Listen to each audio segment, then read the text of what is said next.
is going on, everyone? My name is, well, you really don't care what my name is, and today I'm going to be giving my top 5 best and worst films of 2021. This is my final video of the year, and I want to thank everyone for supporting my channel. I appreciate it, guys, so much. Thank you. And also thank you to T3 Media's channel as well. Please keep on supporting their channel. Please keep on supporting their content. They do such an amazing job, guys. Please subscribe to their channel, and please keep on subscribing and supporting my channel as well. I would appreciate that, guys, and let's hope 2022 will go so much better than this year, or at the very least, let's make sure it doesn't end up being just 2020 all over again. Now, around this time is when I would put out my top 5 best and worst films of the year. However, I decided I'm going to put them all together into one video, so I can finish it all off at once and avoid any struggles, like how many times I had to redo this opening over and over again. My god, my throat hurts so much. So I apologize for this being long, but I hope you'll still enjoy it. Now, for those who are unfamiliar with how this works, let me give you this short version. So I'm going to only include one film per category. That means only one animated film, one horror, one superhero film. You get the idea. The films must also be ones that got a lot of hype, got a lot of build-up, and either were a success or failed. Only top 5, since unlike many people, I like to keep my list short, and these are just my opinion, guys. If you don't like these films, then I'm sorry, but this is just my opinion. Also, if there's any film you think that should have been on this list, fear not, everyone. There will be an honorable and dishonorable mention somewhere around the video. I'm not sure where. I'm just pretty much going as I'm just going with whatever I can do. So let's get started with the worst films of the year, and then finish it off with the best films of the year.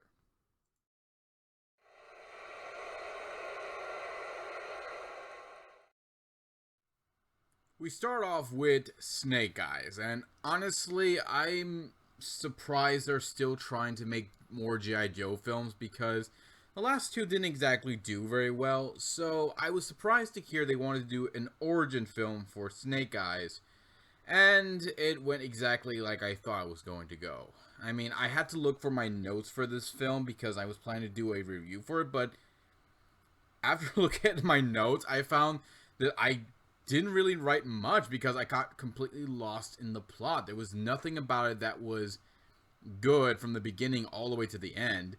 I didn't like any of the characters, and the fight scenes, although some of them were okay, nothing about it was really good.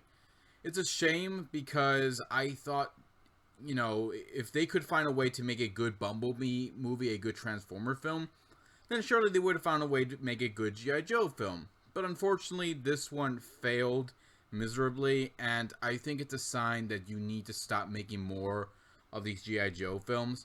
Maybe try making an animated one. Maybe that one might actually work out better, but a live-action one, no, it just keeps on failing, like the rest.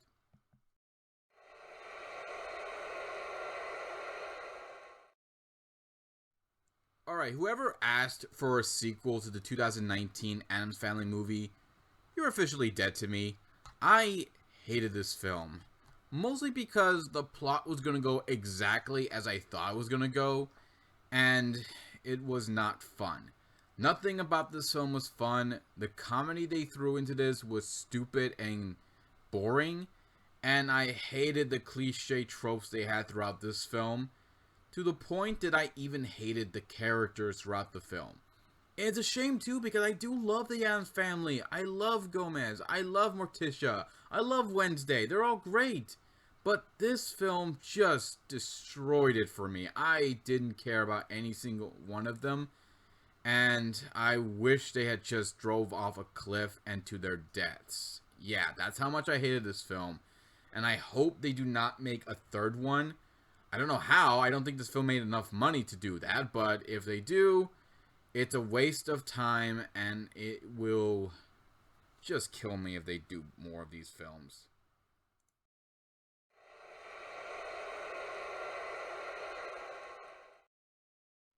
Alright, so I love the first Kingsman film. I didn't mind its sequel, although it was still not as good as the first one. But the Kingsman, I gotta say, was a huge letdown. Now, I didn't mind the actors who they got, and I thought the actors all did a good job with their characters, especially the one who played Rasputin. I thought, okay, I see you're trying to make this guy a lot like Sam Jackson's character in the first film, which, I'll give you some credit with that. But the plot I didn't really care much about. I think that was what hurt this film a lot, was just his plot, and you just really don't care what's going to happen because you already know what's going to happen. You already know that they're not going to fail. You already know they're going to succeed. So, I mean, you're not really that invested with it. Now, I didn't mind the action scenes, but it still wasn't as good or fun as the first film, or even as crazy as the second one. So, yeah, this was a letdown, and really hope they don't keep making more of these films, because I think they really need to stop before they end up making this worse than this film.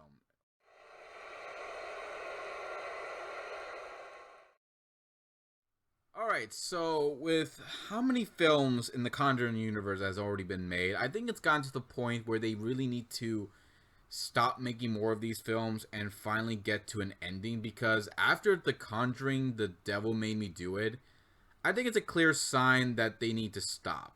Now, I love the first Conjuring film. I love the second one. I love the prequel Annabelle film and the third Annabelle film that they did. But that's pretty much it. I haven't really, seen any other successful film that they've done in the Conjuring universe to keep this franchise going. And this one was a huge letdown. They decided to change the plot a little bit, which, you kind of have to in order to try to keep people interested in these films. But you really don't care what's going to happen because, the Warrens are going to make it through this. You already know what's going to happen. It also doesn't help that the horror in this has been filled with mostly jump scares and isn't as scary as the other films were, because what those films were able to do is build up the actual terror. Here, they don't do that. Here, they just rely on just cheap jump scares, and that's pretty much it. So, yeah, I'm very disappointed with this film, and I had hoped for better things from this film series, but unfortunately, yeah, I think it's time to end the Conjuring universe and just end it with one more film before you blow it once and for all.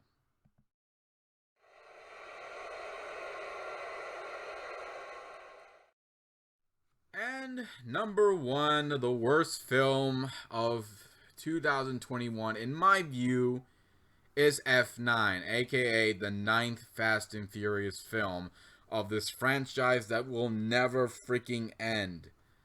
I hated this film so much. And yes, it made a lot of money, which technically means it's a success, but I don't consider it a success because this film is just a repeat of the other Fast and Furious films. It's the same plot over and over again. But the difference is here we find out that John Cena's character is brothers with Vin Diesel's character. Yeah, because I see the resemblance between the two. And also, they brought back one of the main characters from the previous film, despite the fact that he got blown up in his car. Oh, well, are we going to bring back Gal Gadot's character? Maybe she survived too, and she suffered from amnesia as well. As you could tell, I'm not happy with this franchise. It's so predictable. You really don't care what's going on. And they've gone too far with their crazy shenanigans, to the point that they've jumped over the shark. They've jumped over the moon. They jumped over the freaking solar system. So, yeah, I hated this film so much, and I cannot believe people are still watching this film. But I'm hoping and praying that the next Fast and Furious film, which they say is the last one, is indeed the last one. And I hope The Rock doesn't show back up, because I don't want any more drama between him, Vin Diesel, and whoever else is tired of this crap. So, yeah, just please freaking end it.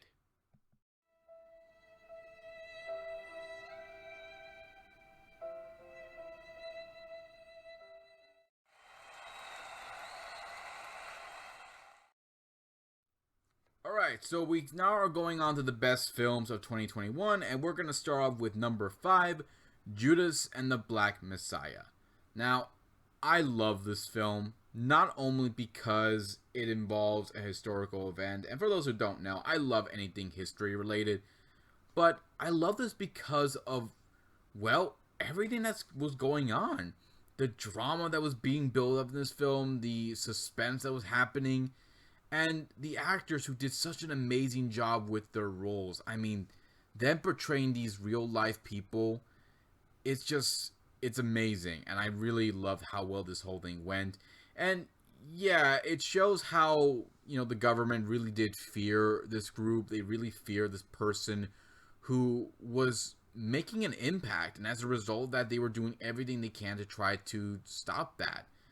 And sadly, it still hasn't changed. Anybody who's trying their best to make a change in the world will be, villainized. They will be seen as a threat by the government and even by those who fear them. But this film did such a fantastic job. I love everything about it. And it's a film I highly recommend, guys, because this film really was a lot of fun.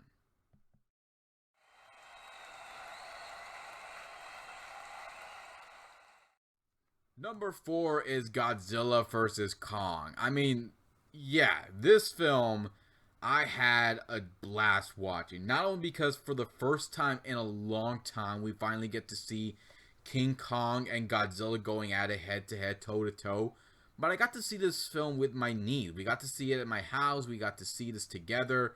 And she loved this film as much as I did. I love everything about it, from its story to seeing these two iconic monsters going at it, but also seeing how Kong pretty much got a lot more development here than in his own film. Because in that one, we were focusing a lot more on the human characters. And while granted, there is more focus on the human characters here, we get more character development with Kong, and the expression that this guy gives, you can't help but feel bad for him. You want him to finally find a home to live in, and have Godzilla just chill out, dude. Just leave this poor Abe alone. My goodness. But I loved everything about it. The fights were amazing. They were so cool. And seeing Kong and Godzilla working together in the end was just great. So, yeah, such a fun film. I would have loved it if I saw it on the big screen, but I didn't want to take that risk. But I still got to enjoy it and watch it as many times as I want at home. I'm still watching it as many times as I want in my home.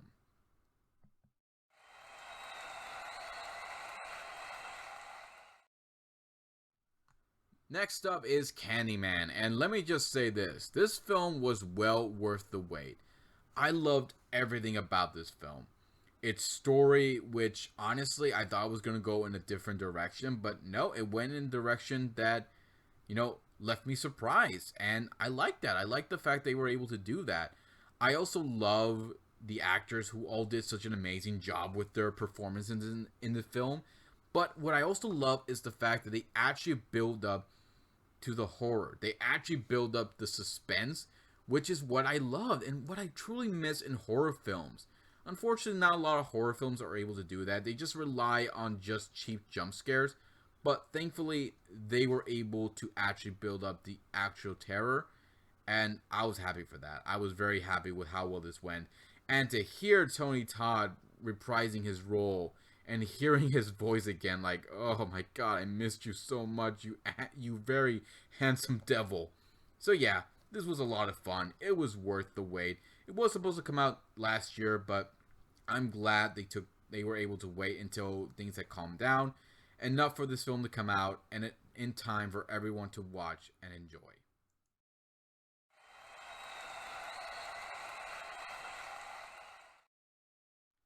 Next up is Encanto, and let me just say, this film, my god, Disney pulled out another winner. Originally, it was going to be Raya and the Last Dragon, but after watching this film, it it really hits home. And it's been a while since I've seen a film since Coco that actually was able to do that. I loved everything about this film, from its animation to its story to its message to its characters and the songs as well. Like every single one of these songs just hit it out of the park. I love how well this film went, and I love, the messages they had here. Where this family is struggling with their own problems, and they're trying to appear like they're perfect, like everything's fine, everything's okay, while carrying this burden that they're carrying with them. And yeah, I love this film so much. It really hits home, and I'm so glad that I was able to watch this. on the Disney Plus, of course, because I wasn't gonna watch it in the theater. I've been watching it nonstop on the Disney Plus, and I'm probably gonna watch it again. So yeah, this was a great film and one that I'm very happy Disney was able to make.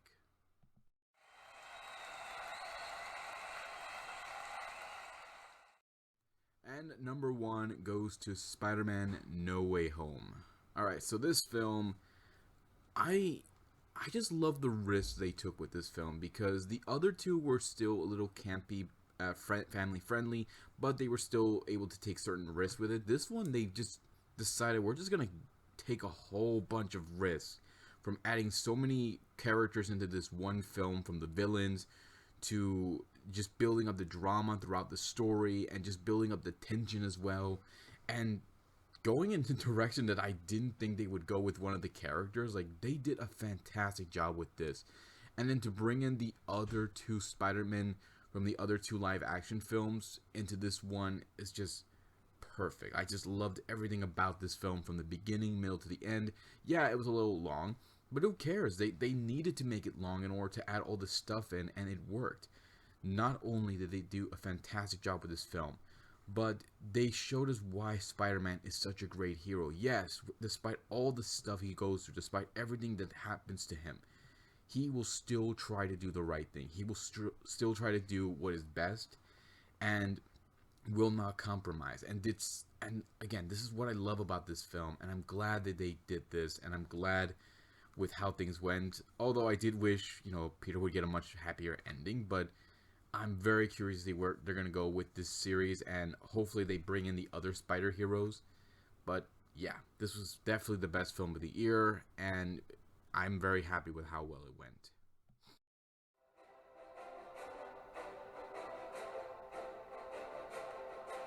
Alright, so that's pretty much it, guys. If you have a different opinion about these films or what you think should have been on this list, leave some comments below. Let me know what you think. Hit the subscribe button, check out my Facebook page, check out my Twitter page, check out T3 Media's channel, subscribe to their channels, keep on supporting them, guys, and please keep on supporting my channel as well. And I'll see you next time to give you more love and more entertainment. Happy New Year's, everyone. Take care, be safe, love you all, and I'll see you all in 2022.